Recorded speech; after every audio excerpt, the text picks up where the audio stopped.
नमस्कार. खालील माहितीवरून समाजसुधारक ओळखा. ऑप्शन ए, एल्स्टिन कॉलेजमध्ये असिस्टंट प्रोफेसर होते.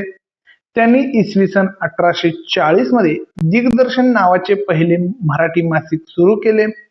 ब्रिटिश सरकारने त्यांची 1840 मध्ये जस्टिस ऑफ द पीस म्हणून नेमणूक केली. हा प्रश्न महाराष्ट्र गट ब अराजपत्रित सेवा संयुक्त पूर्व परीक्षा 2026 रोजी आला होता आणि 14 जून 2026 ला हा पेपर झाला होता. तर हा प्रश्न आपल्याला गट क ला या प्रश्नावर आधारित प्रश्न विचारले जाऊ शकतात. ऑप्शन आहेत बाळशास्त्री जांभेकर, गोपाळ गणेश आगरकर, महादेव गोविंद रानडे, विष्णू शास्त्री चिपळूणकर. आणि याचं योग्य उत्तर असणार आहे बाळशास्त्री जांभेकर. चला तर जाणून घ्यायचं स्पष्टीकरण. बघा, एप्स्टिन कॉलेजमध्ये प्राध्यापक बाळशास्त्री जांभेकर हे मुंबईतील एल्स्टिन कॉलेजमध्ये गणिताचे असिस्टंट प्रोफेसर म्हणून सहाय्यक प्राध्यापक म्हणून त्यांनी काम केलं आहे. ते रुजू झाले होते. त्यांचे शिष्य पितामह दादाबाई नौरोजी होते. दिग्दर्शन मासिक बद्दल बोलायचं तर 1840 मध्ये हे मासिक काढलं होतं. मराठी भाषेतील पहिले मासिक म्हणून हे ओळखलं जातं आणि दिग्दर्शन असं त्याचं नाव आहे. बाळशास्त्री जांभेकर यांनी 1840 मध्ये सुरू केलं होतं.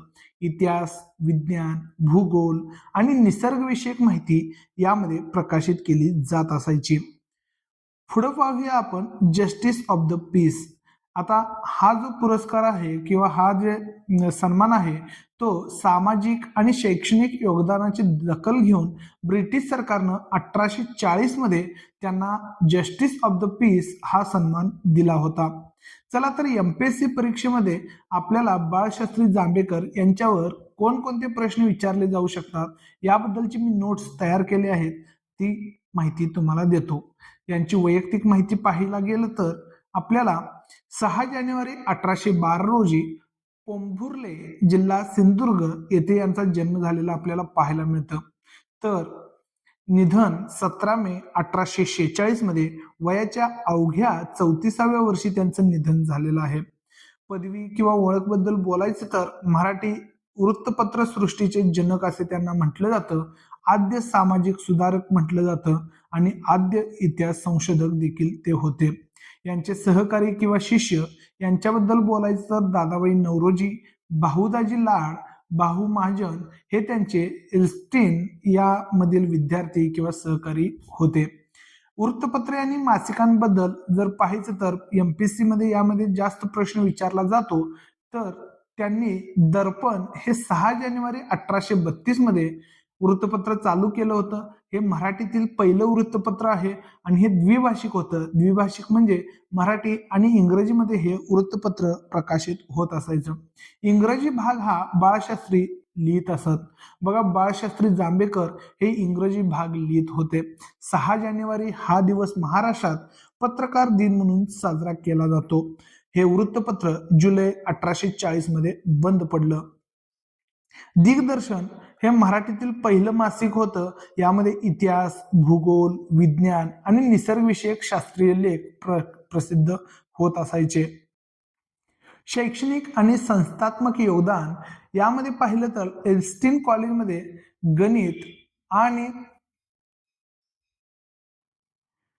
एल्स्टिन कॉलेजमध्ये गणित आणि इंग्रजीचे ते असिस्टंट प्रोफेसर म्हणजेच पहिले भारतीय प्राध्यापक म्हणून त्यांनी काम पाहिलेलं आहे. बॉम्बे नेटिव्ह एज्युकेशन सोसायटी या संस्थेचे ते उपसचिव होते आणि अध्यापक शाळा म्हणजेच नॉर्मल स्कूल शिक्षकांना प्रशिक्षण देण्यासाठी अध्यापक शाळा त्यांनी चालवली होती. रॉयल आशियाटिक सोसायटी या संस्थेचे सदस्य होणारे आणि त्यात संशोधन निबंध वाचणारे ते पहिले भारतीय ठरले होते जे रॉयल आशियाटिक सोसायटीमध्ये सदस्य होणारे आणि संशोधन निबंध वाचणारे होते. पुढे पाहूयात आपण नेटिव्ह जनरल लायब्ररी बद्दल.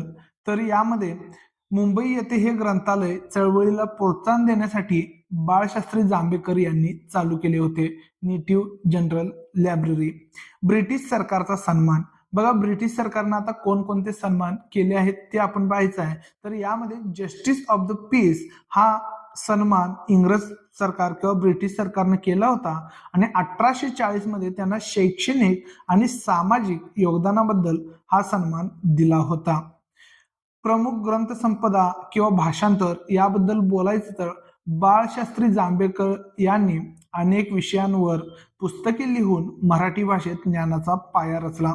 बालव्याकरण मुलांसाठी सोप्या मराठी भाषेत व्याकरण किंवा मराठीत व्याकरण तयार केलं. हिंदुस्थानचा इतिहास हे एक पुस्तक त्यांनी लिहिलेलं आहे. हिंदुस्थानचा प्राचीन इतिहास आणि सार संग्रह. शून्य लब्धी, आता शून्य लब्धीबद्दल पण प्रश्न विचारला जाऊ शकतो आणि गणितावरील मराठीतील हे पहिले पुस्तक होते शून्य लब्धी. भूगोलविद्या, खगोलशास्त्र या नावाने देखील त्यांनी ग्रंथ लिहिले आहेत. धर्म सुधारणा, धर्मांतर प्रकरण आणि समाज सुधारणा याबद्दल पाहायचं तर श्रीपद शेषाद्री प्रकरण 1843 साली झालं होतं आणि यामध्ये ख्रिस्ती धर्म स्वीकारलेल्या 13 वर्षाच्या मुलाचे शुद्धीकरण करून त्याला पुन्हा हिंदू धर्मात त्यांनी प्रवेश करून दिला होता आणि यासाठी त्यांनी कर्मठ सनातन हिंदूंचा तीव्र विरोधाला ते सामोरे गेले होते. मित्रो, हा व्हिडिओ कसा वाटला हे नक्की कमेंट करून सांगायचं आहे आणि यावर आपल्याला एमपीएससी ला प्रश्न हा पडला होता जो 14 जून 2026 रोजी झाला होता. खालील माहितीवरून समाज सुधारक ओळखा. ते एल्स्टिन कॉलेजमध्ये असिस्टंट प्रोफेसर होते. त्यांनी इसवी सन 1840 मध्ये दिग्दर्शन नावाचे पहिले मराठी मासिक सुरू केले. ब्रिटिश सरकारने त्यांची 1840 मध्ये जस्टिस ऑफ द पीस म्हणून नेमणूक केली होती. चला तर याचं उत्तर तुम्ही कमेंट सेक्शन मध्ये सांगा. भेटूया पुन्हा एका नवीन व्हिडिओमध्ये. धन्यवाद.